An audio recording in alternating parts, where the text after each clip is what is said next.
અમારી સમ્રાટ સમાચાર ચેનલ સબસ્ક્રાઇબ કરો, લાઇક કરો, કોમેન્ટ કરો અને જોતા રહો પળે પળના દરેક પ્રકારના સમાચારો। તળાજા શહેરમાં ગોરખી દરવાજા નજીક આવેલ લીલાપીર બાપુના દરગાહ ખાતેથી પગપાળા સંઘ ચોટીલા જવા માટે વાજતે ગાજતે રવાના થયો। ભાવનગર જિલ્લાના તળાજા શહેરમાં ગોરખી દરવાજા નજીકના વિસ્તારમાંથી છેલ્લા કેટલાક વર્ષોથી પગપાળા સંઘ ચોટીલા જાય છે અને આ સંઘમાં મોટી સંખ્યામાં યાત્રિકો જોડાય છે।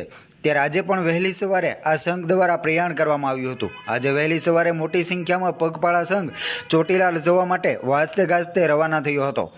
આ સંઘને રસ્તામાં ઠેર ઠેર ચા, પાણી, નાસ્તો, ભોજન સહિતની વ્યવસ્થા પણ કરવામાં આવે છે।